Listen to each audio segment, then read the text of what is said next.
اعوذ باللہ من الشیطان الرجیم بسم اللہ الرحمن الرحیم اللہم صلی علی محمد وعلی آل محمد وسلم علی محمد وآل محمد وبارک علی محمد وآل محمد وارحم محمد وآل محمد کما صلیت وسلمت وبارکت وترحمت علی ابراہیم وعلی آل ابراہیم انک حمید مجید وصلی علی جمیع الانبیاء والمرسلین والصدیقین والشہداء والصالحین۔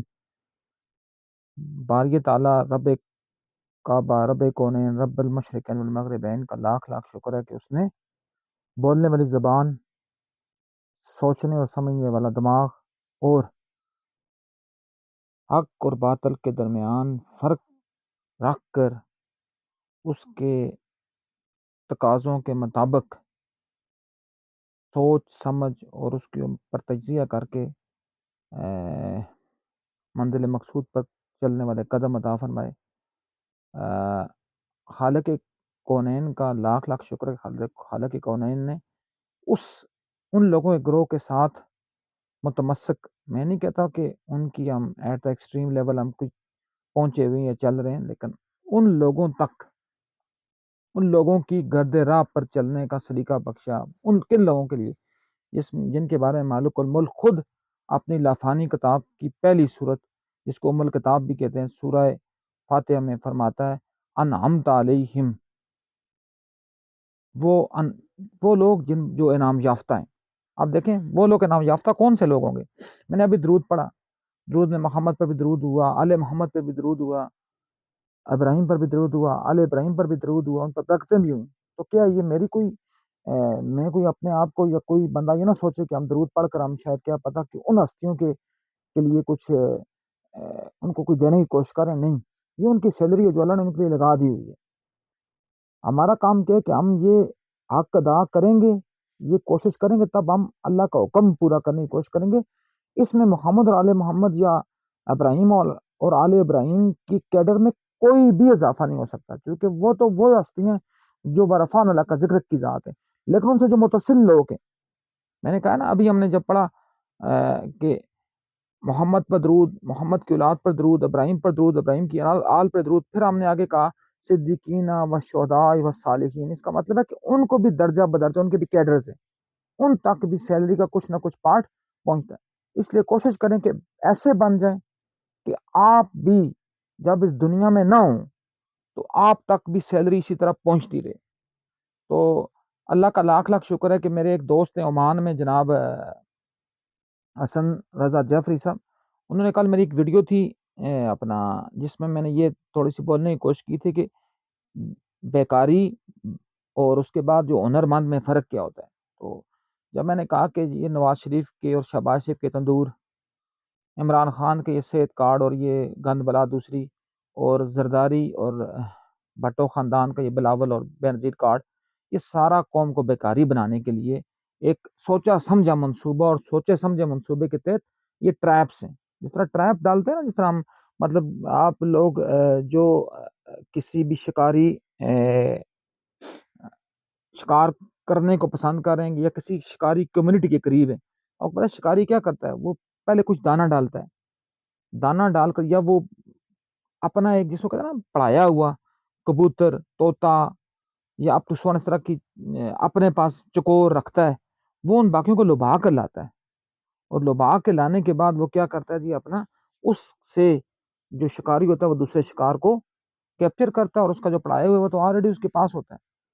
تو کہنے کی بات یہ ہے کہ یہ صرف اور صرف یہ ٹریپس ہیں جس میں قوم کو الجھایا جاتا ہے اور قوم کو زندگی بھر کے لیے بیکاری بنا دیا جاتا ہے۔ ہم سے بعد میں آزاد ہوا بنگلہ دیش میں کیا ہوا جی کہ وہاں ڈاکٹر محمد یونس صاحب نے ایک بینک کی بنیاد رکھی، اور اس بینک نے بلا سود قرضے جاری کیے خواتین کو، اور آج سب سے بڑی جو انڈسٹری ہے دنیا کی ٹیکسٹائل انڈسٹری، وہ پاکستان میں نہیں ہے، وہ بنگلہ دیش میں ہے، اور اس کا سہرا ان عورتوں کے سر جاتا ہے جنہوں نے اس کو کامیاب بنانے کے لیے اس انڈسٹری کو ایڈی چوٹی کا زور لگایا۔ اور ہم نے کیا 2,000 بینظیر انکم سپورٹ کے پیسے دے کر بیکاری در بیکاری در بیکاری در بیکاری بنا دی۔ اور اس سے علاوہ ایک اور بڑی گھٹیا جو حرکت کی، یہ 89 کے جو ماجرین تو نہیں وہ کہہ سکتے IDPs، جب یہ اس جگہ آئے تو اس وقت لوگوں کا فرض تھا کہ ان کی مدد کی جاتی، لیکن کیا اب ان کی دوسری تیسری نسل اب پروان چڑھ گئی، لیکن ان کے لیے کوٹیز بھی ہیں، ان کے لیے ڈفرینٹ اپنا ان کے لیے ان کو لبھانے کے ڈفرینٹ یوٹینسلز بھی ہیں، ڈفرینٹ ٹولز بھی یوز کرتے ہیں۔ اسی طرح افغانستان کے جو رہے ماجرین وہ 40 سال یہاں رہے، تو ان سے بھی UNHCR سے پیسے کھا کر کچھ ان تک پہنچایا، کچھ اپنے جیبوں میں ڈالا اور قوم کو بھی بیکاری بنایا، سب کو بیکاری بنا دیا۔ تو آج جس ٹاپک میں بات کروں گا وہ کیا ہے کہ کامیاب اور ناکام جو انسان ہوتے ہیں ان میں فرق صرف کس کا، نمو اور بالغی کا۔ آپ لوگوں نے دیکھا ہوگا ایک ہوتا ہے ہم کہتے ہیں کہ نوشونما، ایک ہوتی ہے ہمارے پاس ڈیولپمنٹ ارتقا۔ نوشونما کیا ہوتی ہے؟ وہ کسی ایک جگہ پر پہنچ کر نا وہ رک جاتی ہے۔ فرض کیا کسی کا قد 5 فٹ 11 انچ ہونا ہے، تو اس نے اس جگہ پر پہنچ کر اس کا مطلب وہ چیز اس کی سٹاپ ہو جائے گی۔ اب یہ نہیں ہے کہ وہ لمکتا رہے اور وہ لٹکتا رہے اور وہ ڈنٹ نکالتا رہے اور وہ مین ویل جس کو کہتے ہیں کہ پرندوں کی طرح ہوا میں ہاتھ پاؤں مارتا رہے، اپنے ہاتھ پاؤں کھولتا رہے جس طرح فوجی کرواتے ہیں۔ تو اس کا مطلب نہیں ہوتا کہ اس کی چھاتی بڑھے گی یا اس کی اس کا وزن زیادہ ہو جائے گا۔ اب ہم نے تو آج تک مجھے سمجھ یہ نہیں آتی کہ ہم تو آج تک یہ سیٹ نہیں کر سکے، ہم نے کون سے لوگ فوج میں ہم کہتے ہیں جو مطلب جی کھلا کر پھیلا کر چھاتی کتنی ہونی ہے، سکڑا کر مطلب کتنی ہونی ہے۔ ہمارا تو مین کنسپٹ یہ رہا ہے کہ ہم نے قوم کو لگا دیا کہ وزن قد کتنا ہوگا، ہم نے قوم کو اس کے اوپر لگا دیا کہ اپنا اس کی اگر اپنا اس کا ویٹ کتنا ہوگا، اتنا ویٹ ہوگا تو وہ آرمی میں جائے گا، اتنا وزن ہوگا تو وہ آرمی سے ریجیکٹ ہوگا، اتنا قد ہوگا تو آرمی میں جائے گا، اتنا قد ہوگا تو آرمی سے نکل جائے گا، اتنا وہ دوڑے گا تو وہ آرمی میں جائے گا، اتنا وہ دوڑے گا نہیں تو آرمی سے ریجیکٹ ہو جائے گا۔ اور پھر اپنا جس کو کہتے ہیں کہ اپنا اس کے جو نظر جو ہو وہ اتنے لیول کے اوپر ہو، اس لیول سے کم نہ ہو، اس لیول سے زیادہ نہ ہو۔ مین ویل ہم نے ہر فیلڈ میں وہ گھٹیا اور وہ نیچ اور وہ جس کو کہتے ہیں نا کہ نفرتوں کے بیج بوئے ہیں، مخالفتوں کے بیج بوئے ہیں، سپریشن کے بیج بوئے ہیں کہ ہماری قوم کبھی زندگی میں قوم بن ہی نہیں سکی۔ تو جو اسی لیے کہتے ہیں جو ڈیولپمنٹ ہوتی ہے وہ زندگی کے ہر فیز تک جاری رہتی ہے۔ جس طرح میرے آقا محمد مصطفیٰ صلی اللہ علیہ وآلہ وسلم کا فرمان ہے علی شان عزت نشان، کتنا عظیم و شان قول ہے میرے آقا سرور کونین کا۔ مالک کے حبیب فرماتے ہیں کہ علم حاصل کرو ماں کی گود سے قبر میں جانے تک۔ اس کا مطلب ہے کہ علم کی کوئی حد ہی نہیں ہے۔ یا ہم نے لگا دیا نہیں جی اتنی عمر کا بندہ ہوگا تو وہ یونیورسٹی میں آنے کے اہل ہے، اتنی عمر کا ہوگا تو وہ M Phil کر سکتا ہے، اتنی عمر کا ہوگا وہ PhD کر سکتا ہے۔ یار اللہ کے بندو تم کون ہوتے ہو کسی چیز کی ریسٹرکشن لگانے والے؟ تو بات یہ ہے کہ آپ نے اگر اپنے آپ کو کامیاب دیکھنا ہے، اگر اپنے آپ کو کامیاب سمجھنا ہے، اور اگر ایٹ دا ہائیسٹ ریٹ پر اپنے آپ کو فال کروانا ہے، اپنے آپ کو پہنچانا ہے، اس کے لیے سب سے بڑی کام کیا ہوگی کہ آپ کو یہ شعور ہو جائے کہ متوازن زندگی کیسے گزاری جا سکتی ہے۔ اس متوازن زندگی کو گزارنے کے لیے آپ مثال میں درخت کی مثال، آپ دیکھیں درخت ہے نا، لیٹ سپوز یہ فرض کیا یہ میرے پاس یہ پیچھے ایک گملہ ہے، اس کو اگر ہم لیٹ سپوز یہ کہہ لیتے ہیں یہ ہمارے پاس قدرتی درخت ہے، اس کی دو خوبیاں ہوں گی، پھر اگر یہ قدرتی ہے دو خوبیاں ہوں گی اس میں، کون کون سی؟ ایک اس کی چھاؤں ہوگی اور دوسرے اس کا پھل ہوگا۔ پہلی بات چھاؤں، دوسری بات پھل۔ اگر کسی درخت میں چھاؤں اور پھل نہیں ہے اس کا مطلب اس درخت کا کوئی فائدہ نہیں ہے، اس کی نمو کا، اس کی بڑھوتری کا، اس کی ڈیولپمنٹ کا، اس کی نوشنما کا کوئی بھی فائدہ نہیں ہے۔ جس طرح سرو کا درخت ہوتا ہے، مطلب خوبصورت تو وہ لگتا ہے لیکن نہ اس کی چھاؤں ہے نہ اس کا پھل ہے۔ تو آپ نے اپنی زندگی کو اس درخت کی طرح بنانا ہے جس کا پھل ہو، بہترین بات ہے، چھاؤں ہو اس سے بہترین بات ہے، دونوں ہوں تو سونے پہ سہاگا ہے۔ تو اس کے لیے آپ نے اپنی زندگی میں وہ درخت کریٹ کرنے، پروڈیوس کرنے، ان کو پلانٹ کرنا ہے جو لوگوں کو پھل بھی دیں اور لوگوں کے لیے چھاؤں کا بھی سامان مہیا کریں۔ اس کے لیے ہمارے پاس میں کم و بیش 7-8 چیزوں کی ایک فہرست بنا کر آپ کے سامنے لے کر آ رہا ہوں، آپ کو بتا رہا ہوں کہ کون کون چیزیں ہمارے پاس ہوں گی، تو تب ہم ایک متوازن زندگی کا شعور ہم اپنے اندر پیدا کر سکتے ہیں۔ ورنہ تو ہم تو وہ لوگ ہیں جو لاشعور میں بھی نہیں ہیں، ہمارے یہاں تو تحت شعور سے بھی باتیں بالا ہوتی ہیں، جب ہمیں باتوں کی سمجھ آتی ہے تب تک چڑیاں چگ جاتی ہیں کھیت. یہ ایک فراڈ ہوا 2019 میں کووڈ-19 کے نام سے، مطلب کووڈ ہو گیا، یہ ہو گیا، کرونا آ گیا. یہ صرف اور صرف مغربی طاقتوں کا ایک الجھاؤ کا ایک بہانہ تھا، جس میں انہوں نے مارکیٹ ساری کو اپنے کنٹرول میں کرنا تھا. انہوں نے ڈیجیٹلائز کرنا تھا، مطلب یہ فیز کو چینج کیا انہوں نے. کیا فیز کو؟ یہ جو کاپی اور یہ جو پینسل اور قلم کی جگہ انہوں نے ڈیجیٹلائز کیا. میں نہیں کہتا اس میں خوبی ہے یا خامی ہے. ایک ہمارے ایک یونیورسٹی ہماری میں ایک بڑا اچھا سیمینار ہوا، اس میں ایک جو پریزنٹر انہوں نے بڑی کام کی بات کی کہ یہ جو حادثات ہوتے ہیں یہ بھی بعض اوقات بندے کے لیے زندگی کا ایک دھارا بدل دیتے ہیں. مطلب فرض کیا کہ یہ کووڈ نہ آتا، یہ جو دنیا ڈیجیٹلائز ہو رہی ہے یہ شاید کہ اپنا 10 سال کے بعد ہوتی، اور ہمارے پاس پاکستان میں آتے تو شاید 15-20 سال لگ جاتے.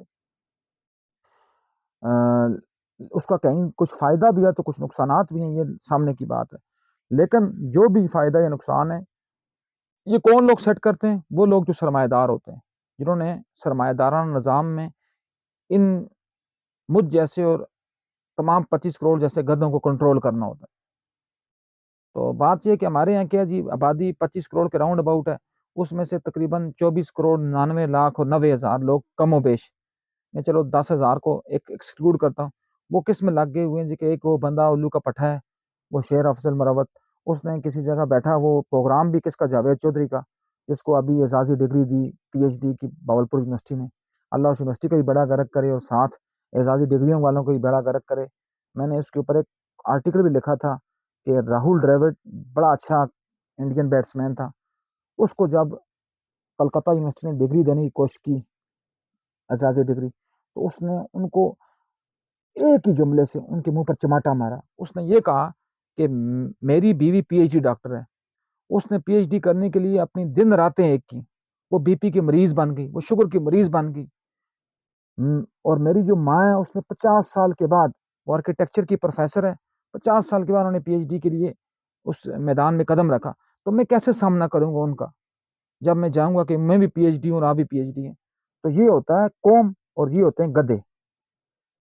اب اس کے پروگرام میں کیا ہوا جی، افنان اللہ، وہ جو سینیٹر افنان اللہ اپنا مشاہد اللہ کا بیٹا، وہ بھی چونکہ نون لیگ کے ایک پٹواریوں کی ایک سپرلیٹو ڈگری ہے، اور پھر یہ شیر افضل مروت ہے، یہ تو یوتھیوں کی ایک سپرلیٹو ڈگری ہے، مطلب جن کی عقل ہی نہیں ہے ان کے پاس. تو دونوں کے درمیان لڑائی باضابطہ کروائی گئی، کروانے کے بعد پروگرام اپنے کو ایڈ کروایا گیا، وہاں سے ایک جملہ دیا گیا وڑ گیا. وہ وڑ گیا ایسا مشہور ہوا کہ آج کل ہر جگہ ہی وڑ گیا ہے، ہر جگہ لگا ہوا ہے وڑ گیا وڑ گیا وڑ گیا. یہ ہماری قوم کا حال ہے. اور پھر ایک اور پچھلے سال ایک لوانا اور نکھٹو ایک بندہ تھا، وہ اختر لاوا، اس نے کیا کہ لوڈ ایک ہی پاوا اختر لاوا، تو ایسا مشہور ہوا. اور جو بندہ یا جو بندی یا جو ریسرچر یا جو ماڈریٹر یا جو ٹیچر یا جو تحقیق کرنے والا یا تحقیق کرنے والی وہ اور کوئی نئی چیز لائے گا، اس تک تو کوئی جائے گا ہی نہیں نا پہلے نا. میں اس دن بھی کلاس میں ایک بات کر رہا تھا کہ اس پاکستان کی ہسٹری میں 3 بہت بڑے شاعر ہیں، جن اور بھی بہت ہیں، میں نہیں کہہ سکتا.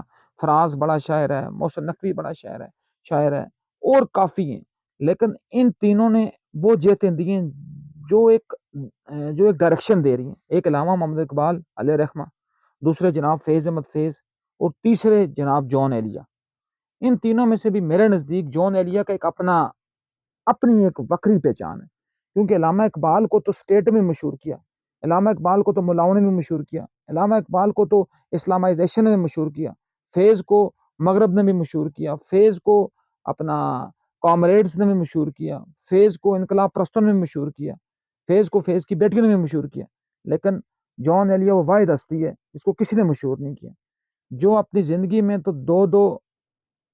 دو وقت کے کھانے کے لیے بھی محتاج رہا، لیکن آج مرنے کے بعد جون کی ایک جو کتاب ہے لیکن فرنود وغیرہ جو کروڑوں میں بکتی ہیں.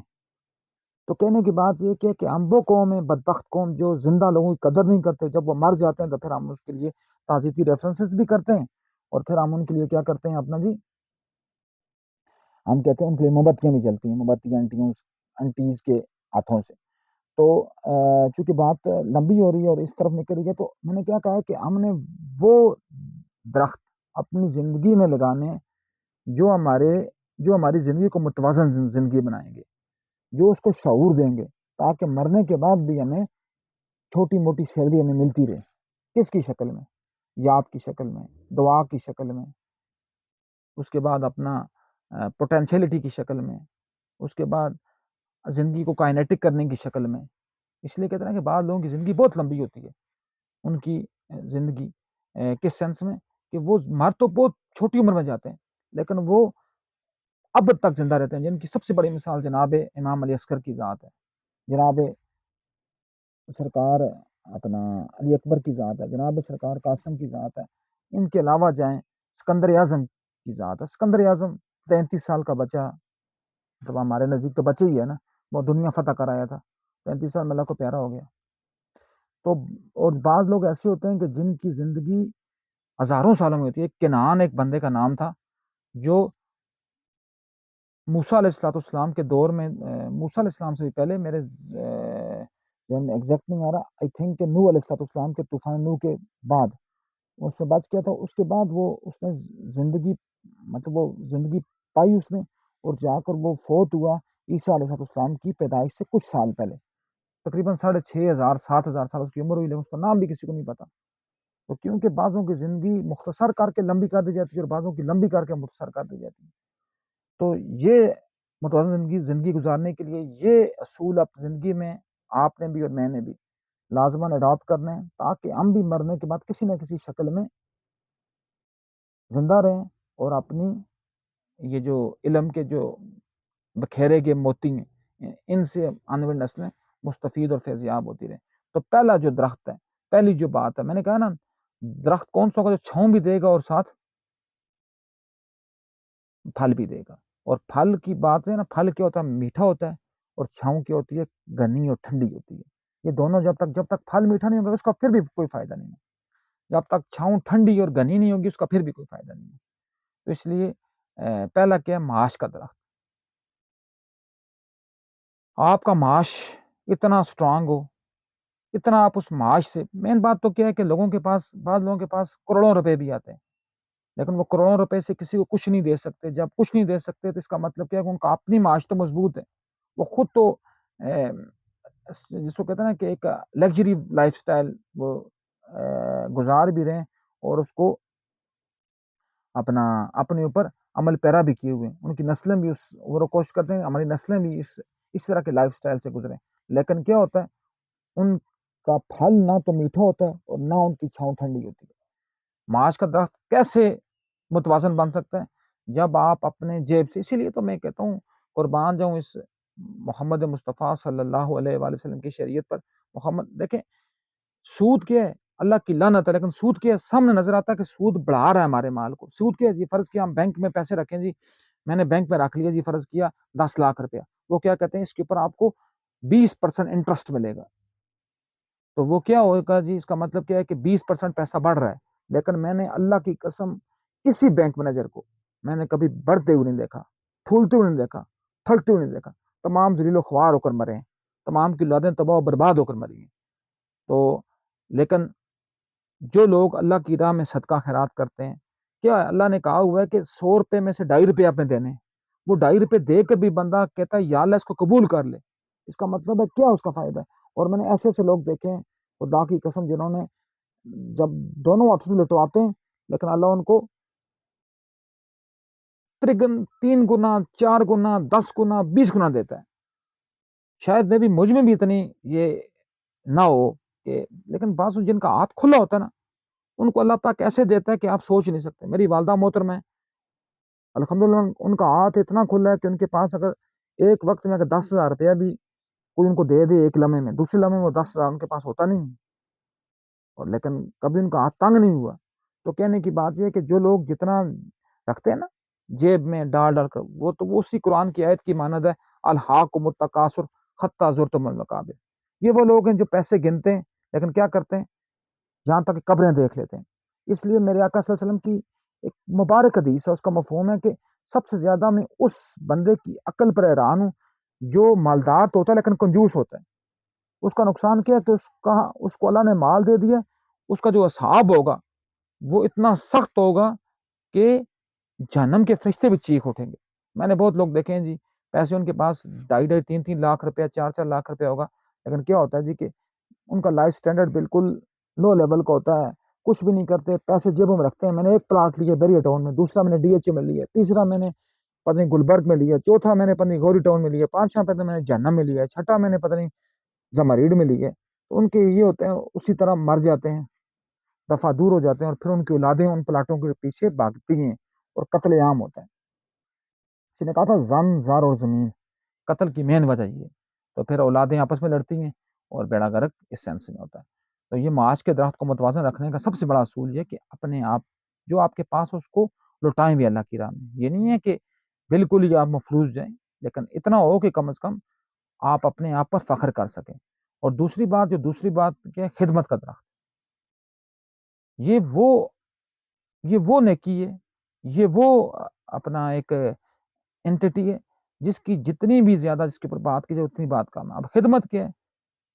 اب ہم لکھتے ہیں، دیکھیں ہر جگہ پہ لکھا ہوتا ہے بالخصوص یہ جو عسکری ادارے ہوتے ہیں، خدمت میں عظمت ہے. اب خدمت کیا ہے؟ اب آپ بنی اسرائیل کا ایک واقعہ ہے، آپ لوگوں نے اس کو 6، 7، 8 میں بہت دفعہ پڑھا ہوگا کہ پہاڑ ایک جگہ سرکا پہاڑ، اور پہاڑ آ کر غار کے دانے پر لگ گیا. 3 دوست میں چونکہ لمبا ہے، میں چونکہ بالکل شارٹ کر رہا ہوں، 3 دوست وہاں اندر اپنا اس غار کے اندر وہ دھنس گئے یا غار کے اندر قید ہو گئے.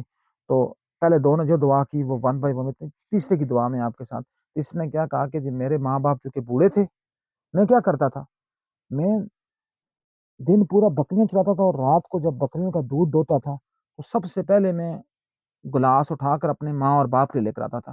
اور میرے ماں باپ کے دودھ نوش کرنے سے پہلے کسی کو یہ نہیں تھا، میرے بچوں کو، میری بیوی کو، کہ وہ اس چیز سے مستفید ہو سکیں. تو بعض اوقات میرے ماں باپ سو جاتے تھے تو میں پوری رات گلاس لے کر کھڑا رہتا تھا، برتن لے کر کھڑا رہتا تھا، پیمانہ لے کر کھڑا رہتا تھا.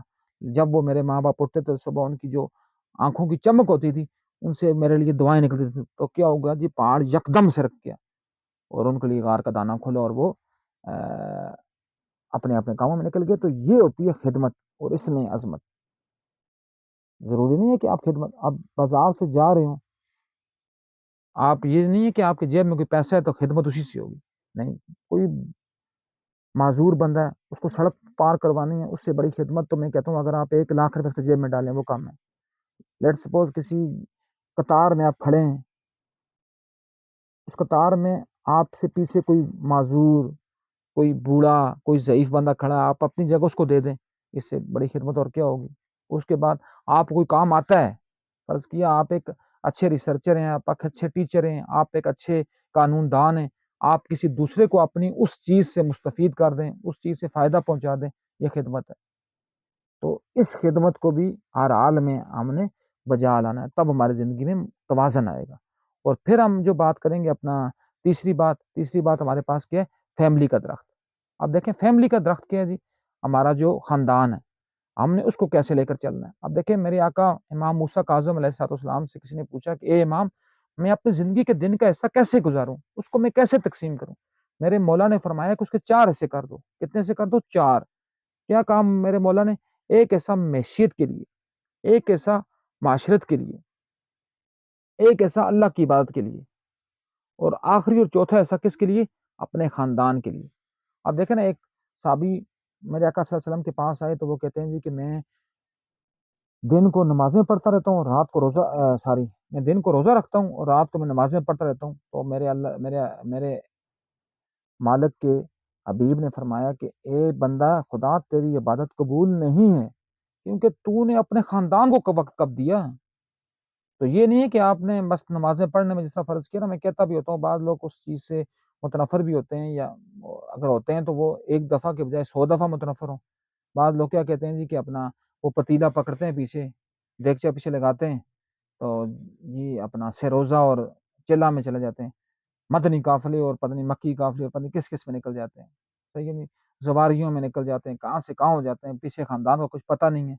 تو ایسی زواریاں، ایسے چلے، ایسے سروزے نہ کبھی قبول ہونے اور نہ کبھی قبول ہوں گے. اور نہ اللہ اور اس کا حبیب اور اس کی آل تمہارے کسی چیز کی محتاج نہیں ہے. وہ صرف یہ کہتی ہے کہ تم نے اب میرے آقا محمد مصطفیٰ سے بڑا کوئی بندہ دنیا میں تھا؟ سوچنا بھی